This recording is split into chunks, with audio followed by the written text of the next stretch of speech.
And welcome to another episode of King Arthur and the Lady of the Lake. My name is Michael Laurier, and I'm joined again by my co-host Helen Glover. And today we're going to be speaking about what we think is the real pandemic, which is suicide, and more specifically male suicide. And I'm going to hand over to Helen to introduce this. We both speak about suicide a lot, but male suicide. But Helen has come across some very disturbing statistics recently that she'd like to share with us, and we're going to speak into this about what we believe the problem is, how we can perhaps seek to eliminate or reduce suicide numbers, and what we can all help to do about it. So, Helen, I'll hand over to you. Tell us what you've heard recently. Well, I've known about these figures for a long time, and this is one of the reasons why I started my podcast, the Modern Masculine Podcast, because back in 2019, I was noticing just how much of the concentration around domestic violence and around women versus then seeing all of the statistics for men actually being 3 out of 4 men, 3 out of 4 suicides are men. And so I really started looking into that and asking the questions. And there was 8 people a day committing suicide in Australia. It's now 9 people a day committing suicide in Australia. So that's 63 a week, 49 of which are men. So that is just huge. So, I often think, I was on a conference the other week, and we said, while this conference has been happening, 21 men have taken their lives, kind of thing. It's just kind of it's huge. That's horrific, isn't it? And the thing about that is that it's not just that there is 63 suicides a week. On top of that, the ambulance is called out to another 9,000 attempted suicides on men per year.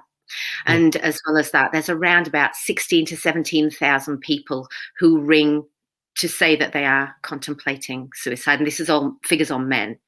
And of course, there is the other part of this, which is 2 women a week are killed in domestic violence, which is literally kind of the opposite effect to suicide. Rather than turning it in on themselves, they're turning it out. So that's another topic, but I think it's important to note. And I think it's agreed that we really need an approach to this. And there was a survey done recently where over 70% of Australians do want men's mental health as a priority for the government. And yet in the local budget, there was over 500 million, way over $500 million given to women's services, which is great. That's no problem. But on top of that, there was no money at all given to men's mental health. None. Not just zero. And so there seems to be a real kind of lack of understanding of this is happening, but it doesn't seem to sell or get votes. And I find that extraordinary and disgusting. Men are 8 times more likely to take their life after a separation as well. And that's a global figure. So, and Australia is not on its own with men's mental health either. You look around the world and generally men are 3 times more likely to be in the suicide figures than women. So, it's a whole host of issues that I know you've got an amazing insight on this. And for me, I think it's about the expression, men being able to emotionally express themselves and being allowed to do so. And the fact that one of the most recognized things about men, but which is the most accepted, is being angry. We kind of just put this, men get angry. And that's kind of it, and we just label men as angry no matter what their emotion is. And I just find that really, really difficult, because we say that we want it to be different, but we don't actually allow it as a society. There's a real double standard happening. Yeah. And there are so many contributing factors to all of this as well, not just for men, but for everyone. But we'll focus on men, I guess, because that's, you're a divorce coach for men. I'm a men's coach. And so it's we will lean towards men more than what other people may in this regard. So, but I think as well, Michael, what's interesting, sorry to interrupt, but as far as concentrating on men for suicide, it's because nobody else is concentrating on men. I agree. I'm with you. Yeah, absolutely. I'm just like, it's because there's so much of it. Nobody seems to be taking it seriously. We're Yep. much more likely to talk about women because it's more accepted.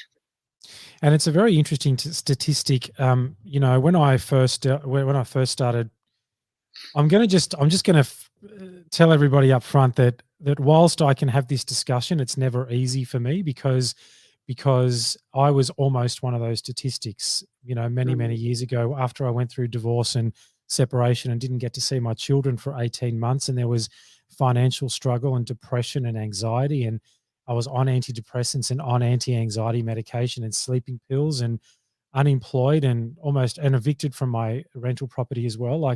And I almost took my own life on a Sunday morning, well over, almost 1.5 decades ago now. It was quite a long time ago. But so it really touches me, this subject. It really touches me mm, quite deeply because I was almost one of those statistics. And I remember seeing something which was an unofficial statistic, because I don't think we keep these records in Australia so much, or maybe they're hard to access. But at one time when it was 8 men taking their lives uh, every week, out of that, it was 6 of them were currently at the time embroiled in the family court system at the time of them taking their own lives. And that was almost me. So I can so deeply relate to where men are in mm, this space. And that's just under normal circumstances. Over the last 18 months or so, we've had this thing happening in the world. And of course, people have lost their jobs, businesses have closed down. And I've taken some notes here because I really want to go through and highlight all of the things that have happened in our world over the last 18 months or thereabouts, and go, well, this is definitely going to be a major contributing factor as to why suicide rates and male suicide rates are so much higher than they ever have been before. So we've had lockdowns. There's been a lot of fear in our society. There's been restrictions. We've had a lot of freedoms taken, lack of the ability to express how we truly feel. People stuck at home with family and they're not used to this. But, 2 adults and however many kids stuck at home for weeks on end, right? Trying to work from home, be parents, live at home, do all the things that they normally do, but they don't get to have that space away at mm, work. And whilst that's happening, their jobs are also at risk, or their businesses are being threatened to be closed down because they haven't been able to open. So there's around all of that, there's financial struggles and there's relationship issues. And, again, speaking into what men might go through, men feel helpless and hopeless and powerless to change their circumstances in many ways. And of course, when you've got relationships who are, that are really forced, people are forced together in mm, an unsustainable for an unsustainable period of time under extreme circumstances. And of course, men take it on their shoulders a lot more around providing for family, and not just providing financially, but being that rock of support. And mm, when everything's crumbling down around them, around financial struggle and how am I going to provide for my family, and I could lose my job, and they're losing sleep, and whilst all of that's happening, they've got to homeschool children, you know, and like you can understand, can't you, why things are so much worse now than they mm, ever have mm, been before. mm. Yeah, yeah, absolutely. And in the middle of that, all of those changes, there's this difficulty to express, Yep. to be able to, because the figures have only, I know this says only, but it's not, it sounds terrible, but um, gone up by a couple of people a week during the pandemic. Yep. Hi, Paul. Of the 9 deaths a day, well, back in 2019, there were 7 men a day committing suicide. So it's not that big a jump. We've had a big problem with this for a long time, Yep. Yeah, And absolutely. I think that certainly it'll be interesting to see the new figures coming out for 2021 as to whether there's a big shift in figures. But one of the biggest growth, and it's terrible again, the biggest jump in suicide is men over 85, believe it Mhm. or not. Mhm. Um, Men who have just had enough. Their wives have passed away, or they've not really ever been by themselves, and their body's not working so much, and they're just wondering. There's a lot. less kind of contact with family, and a large area of where we're seeing a big spike in men's suicides is men over 85. So and that age between, I think, 29 and 49 is a huge area of suicide as well. So I think there's a big thing going on around family about the withholding children. That's a huge area where people just feel lost. Their entire life has fallen from under them. They don't know what to do next. Everything they knew is different. Everything they thought was important isn't important. Oh, Helen, I can speak into this quite deeply around how that actually Mm. feels. And if you see me looking down and doing stuff, I'm just monitoring social media at the same time as doing this, Sure. because we've got quite a few people sort of interacting at the moment. I think it's a very,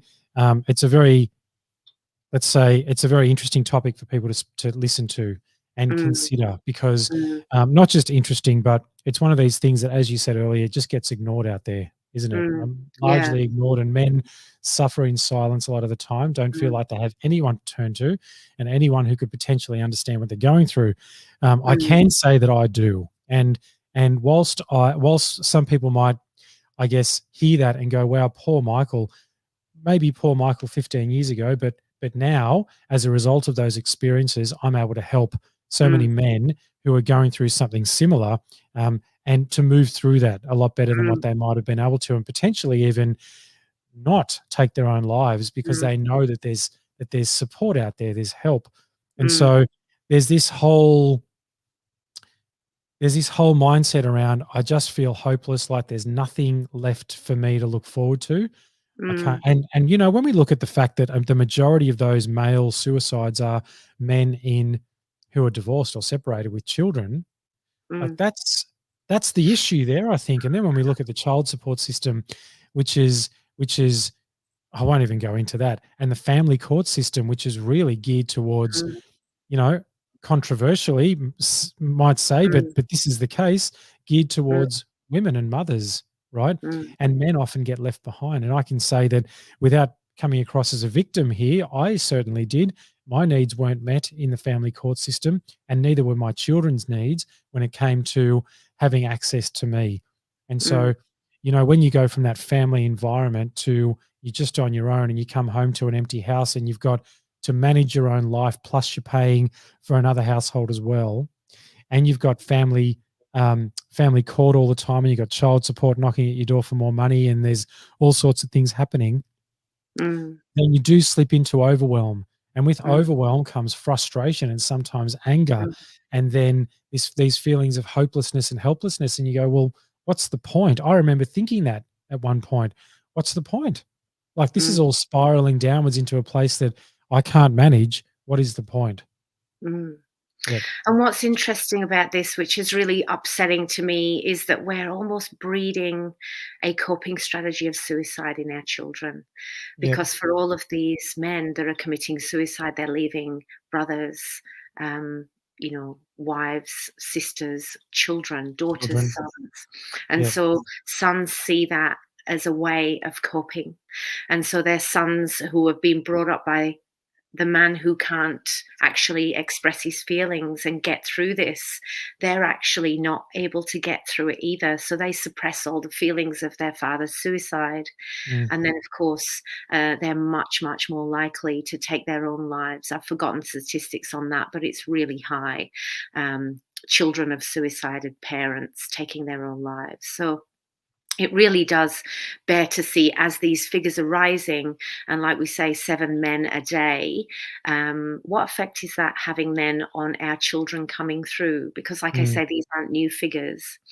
So, when you're thinking that, these kids are now getting into their 20s, and we're seeing this crisis of what does a man actually look like, because the narrative that what we're asking for of men in our environment is so huge now compared to, it's a very different narrative to say 25 years ago. And yet the boys who are now in their 20s were raised by men who had that narrative from 25 years ago. And so there's this real interesting point of history that we're in now, that the Mm. roles of men and women have changed very much, but I'm not sure whether we've been very good at working out what that's going to look like as we've been fighting this out, and it's a real concern to me that we're actually breeding suicide as a strategy. Yeah, And as an option, and I'm seeing this as well. I totally agree with you. It's become a strategy and an option for people.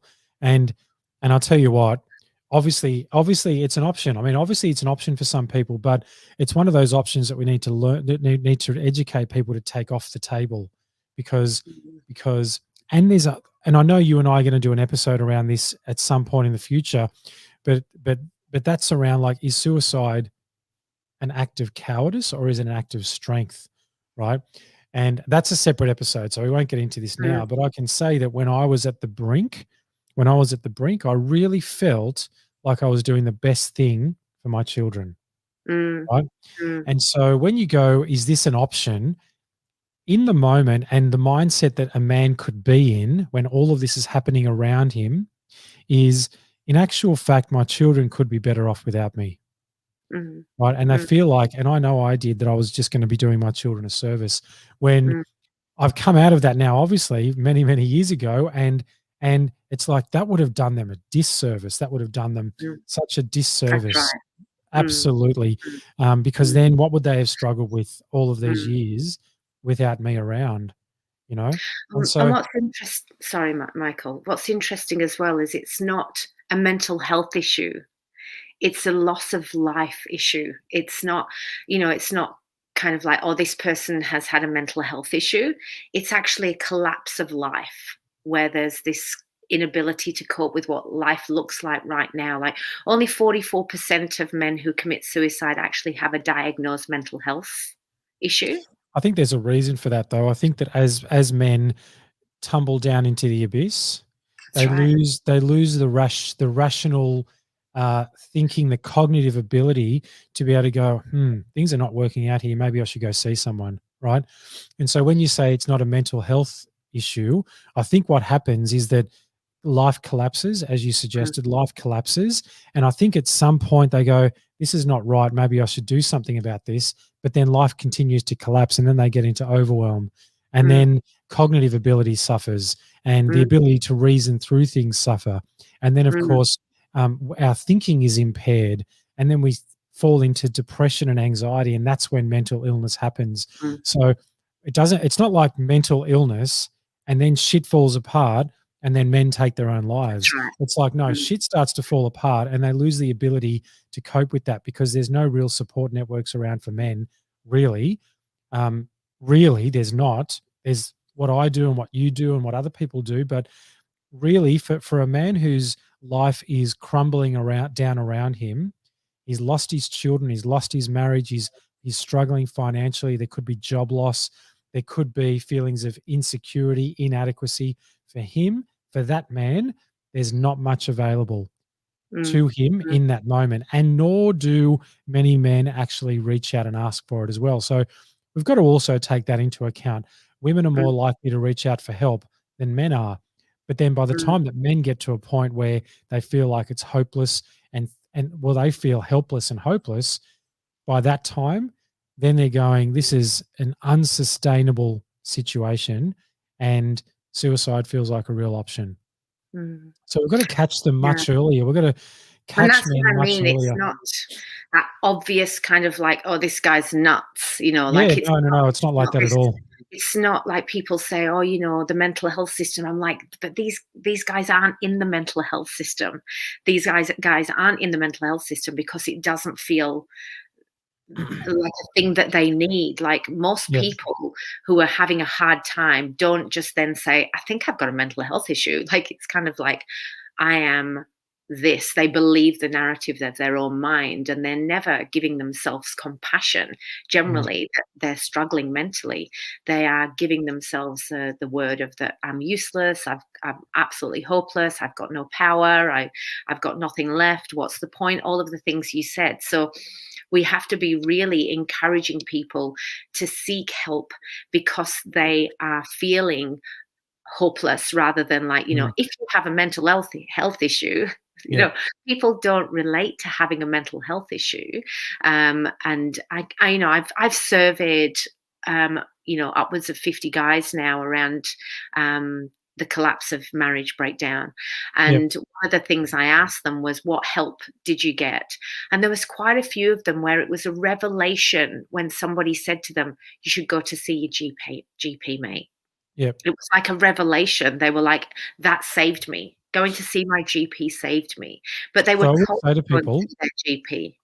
They didn't what was think of that. yeah, as an option, because not a lot of people, Mm, and I have got that in my notes here to touch on, and just mm, let everybody know that if you're out there and you're listening to this, whether it's live or a replay, the option is available to you here in Australia to go to your GP and get a mental health care plan. And the mental health care plan actually gives you access to up to 12 free counseling or psychology sessions sure. with a counselor or psychologist of your choice in the area that's on Mm, their list. So that's available to you. And mm, I would absolutely encourage anyone who feels like life is difficult and they're struggling or they're not coping, like nip this stuff in the bud early, because where this has the potential to end up is not good. And mm, I might also say that something that would be a massive service to men and just our community in general would be that when parents end up in family court, it would be a really good resource to have to say to people, you know what, this is going to be hard over the next year or thereabouts. This is going to be hard. It could be easy. You could both agree on everything and sign it off. It could last a month and then you're best of friends and you just got, but that's usually not the case, right? And mm, so we need to be able to say to people up front, this is going to be a hard journey. You are mm, going to suffer through it. And these are mm, some of the things that you are likely to experience. We'd like to offer you some free psychologist appointments or mm, some free counseling appointments, whatever it might be, mm, right? For both mm, parties, not just for men, for both mm, parties. But I think I guess if that was presented to men in the first place, and it's like, you've lost your children, you only get to see them once a fortnight at best. That's going to be hard. You're going to be lonely. You're going to feel this and you might feel that, and this is going to happen, and this is likely to happen, and you'll struggle financially, maybe all of these things. It's always good to nip it in the bud, because at the crux of all this, like at the core of all this, you have to be at your best for your children and for yourself and know how to look after yourself as well. And I must mm, say, Helen, I must say on that, that if that was offered to me as an as an option back mm, in the day, and we're talking about 15, 17 years ago now, mm, but if that was offered to me as an option and they said, this is going to be a shitstorm, Michael, or this could be mm, a shitstorm, mm, it would be good for you to talk to somebody. mm, I would have likely have taken that up, even if it was just at the moment, like someone to talk to, because I had no one to talk to. mm, That probably would have mm, prevented a lot of my yeah. internal struggle, and probably prevented me from getting to the point that I did. So, That's why I do what I do, pretty and me much. too. And Yeah. most people who I end up, especially men who find me halfway through, who reach out because they really are, they say, God, I wish I had this from the beginning. It would have Yeah. changed so much. But on top of that as well, there's men, a lot of farmers are known for having mental health issues where they don't reach out. And so there's also areas in rural Australia that are really, really struggling with life on the land is tough, and they have Yeah. got this land that's been in their family for, forever, and, it's going and they don't know what to do with themselves. There's a lot of male suicide at rural Australia. Yeah. There's also there's some great work being done by a lot of different places. So there's people who are now working in construction, people who are now going into corporate and looking at men's mental health in corporate. And so there's actually a list of all the different men's groups actually Mm. on Mr. Perfect website. You can have a look on Mr. Perfect website, and there's a lot of men's kind of community groups and all that kind of stuff. But whenever I talk to people about male suicide and about men's mental health, people are always shocked about, I didn't realize, as if and also when I talk to men who are really struggling and I tell them what's available, they don't know what's Mm. available because it's not publicized in the same way. People Yep. don't know that there's something happening. And I was on a call the other day as part of a large group run by Australian Men's Mental Health Forum, and they were talking to one of the MPs who was the assistant to the Prime Minister for mental health to charter a men's mental health program, Yep. to actually say this is important and this is what we need. And so I suppose what we need to consider is that having these conversations, it makes it more open and more in mainstream to be speaking about this. And it means that we can recognize there are things being done on the ground, but they need the public to say, actually, this is really important. I would vote for this. Yep. This is something that's important to me, for my husband, for my father who's just been through a divorce, for my son who's coming up into childhood, and all of these kind of things. So I would encourage people to call your MPs and do something to kind of say, actually, why haven't we got a men's mental health Yep. program in government? Why? And that this is important. But Mm. people actually need to start voicing that they think it's important, rather than putting strategies in place to deal with the fallout of men's mental health. We need to be putting strategies in place to say we're actually really interested in who you are and what you're moving through Yep. before something happens to Yeah, you. before it gets to the point of almost no return, right? Yeah. That's the key here. And so I just want to reiterate, if you missed the first part of our discussion, uh, if you're going through something, if you're really struggling with something, you can go see your GP and you can get a mental health care plan, which gives you free counseling and psychology sessions, up to 12 of them.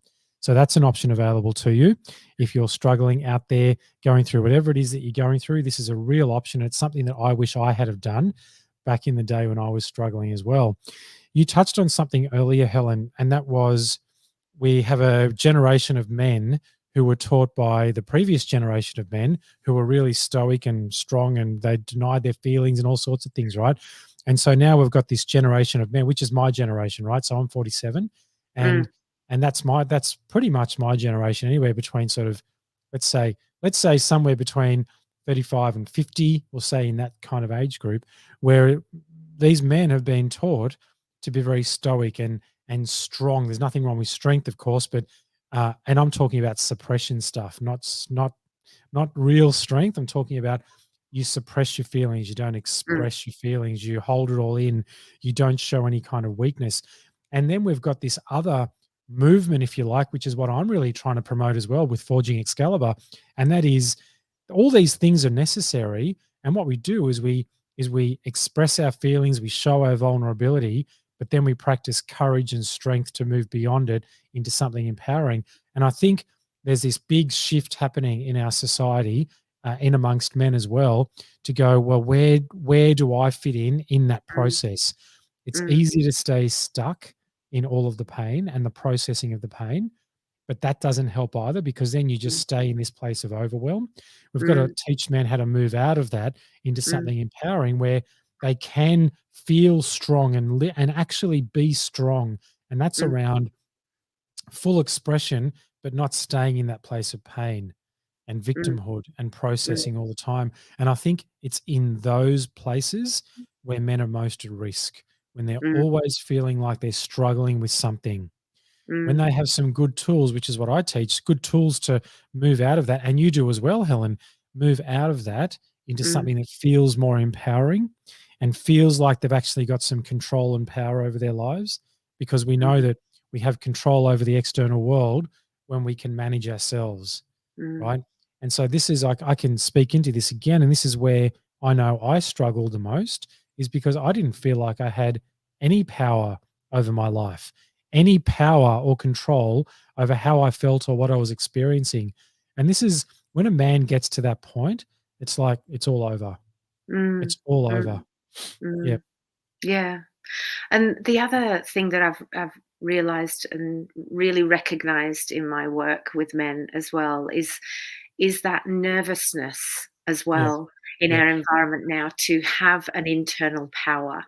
There's this feeling that, you're not allowed to do anything in case you upset women. And that is really, That's another episode, isn't it, Helen? yeah. And I'm just, Yeah. I see that, and that really, it's a thing, and I get it. I totally get Yep. it, because there has been behavior that's been completely unacceptable, but it doesn't mean that there's a loss of all sense of your own sovereignty, Exactly. of your, to be able to actually run and say, that's not okay with me, to have really strong boundaries. And so a lot of work that I do with men is actually resetting boundaries, because there's a nervousness about how important they are. Like, that I have to encourage them that they are so important in their child's life, so important, that they are so important to the community, that they're so important to the partner who's waiting to meet them, that they're important, that they are allowed to be here in their full entirety, and to say and be how they feel, so long as they know that it is respectful. And it's like a human behavior. All of us should be respectful and be able to hold boundaries. But Yep. we shouldn't be afraid of speaking our truth. And we've got all this social narrative again about, shine and do this and do that, but then it's actually not supported, because Yep. people are constantly put back in their box, so to speak. And that's very, very difficult, to feel that you've not already kind of come from last place and you're trying to reach first. You need so much more energy to kind of get up towards the front runners, rather than feeling like you're front running already. But for men at the moment, there's a feeling that, especially sensitive guys, they're really running a race from the back, and there's a feeling that they're never actually going to be able to say and feel how they want. And that's a real thing, And Yeah, I agree. And I think mm, that there's a lot of men just don't know how to be at the moment in yeah. society. We just don't know where the boundaries are and how to be. But um, it's been an interesting discussion, and I think it's such a broad discussion. We've gone for just over half an hour, so we were Mm, supposed to be cutting these off at 20 minutes, but it's all good, right? Because this is mm, it's a big topic, and it's one that requires a lot more attention. And so, even in the discussion that we've had today, Helen, we could unpack this and create another 6 or 8 separate discussions entirely around different points that we've touched on. But these episodes are all meant to be sort of, here's an overview of what is going on and where we believe the problem is. Here's mm, some solutions that we can suggest to you, and then understanding that there's a more expansive discussion to be had. What I will do after this is finished is I'm going to actually drop some links into the comments around mm, just things like a number for Lifeline, a number for, yeah. that people can call. There's Beyond Yeah. Blue, which is around depression here in Australia. Men's Again, I line just want as to, well. sorry, Men's line. Men's Line. Yep, there's so many. So we will just drop them into the comments. And once again, I just want to say for a third time, if you're struggling out there, whether you're a man or a woman, if you're struggling out there, I just want to remind you for a third time, because this is important, that there is help available. You go to your GP, even if you go to a bulk billing clinic, that's then free, and you can get a mental health care plan which gives you up to 12 free counseling or psychology appointments for free. So Mm, I just want to put that out there a third time, because that has saved many, many lives. Just having that option available to people has mm, has probably saved many, many lives. It would have mm, made a big difference to me. mm, So, yes, the real pandemic, male suicide. And as we kind of talked about this whole episode, it's really about catching this early on before it mm, gets to the point of overwhelm for men, mm, and most especially within the family court system, and divorced and separated fathers, if you like. They're the ones that are most at risk. So, mm, another good discussion, Helen, and we'll have to wrap it up, but mm, uh, we will continue this conversation in some form. In fact, we mm, might even have a panel at some point. I think that would be a good mm. thing, and we'll continue this discussion in some form in the future. Any final words? I'd just really like to put something positive at the end, that there is something you can do. Like I said before, you can write to your local MP, tell them how important this is, and it is something that you want to vote for. Get onto Australian Men's Mental Health Forum and become a member.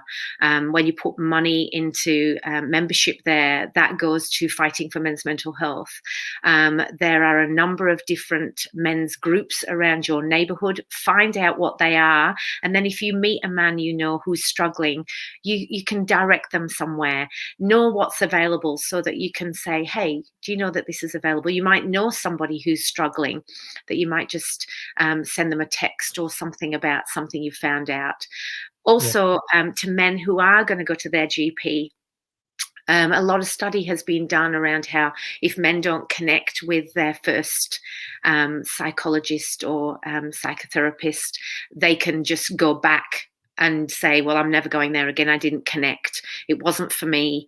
I implore you to just try the next person, because it's like anything. It's like trying on a coat. They don't all suit you.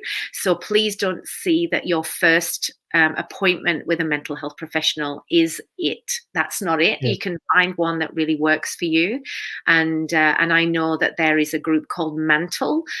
They have men's psychologists, like specialist psychologists for men. So Mantle, MANTLE. So there is hope for all of it, and we just need to keep these conversations going. And it's really important that each person knows that they're really, really important. Absolutely. Important. Yeah. Absolutely. And look, I just want to put it out there as well. I don't often do this, but this is, as Helen said, so important. And because I've been there myself and I've experienced it, I know exactly what it's like.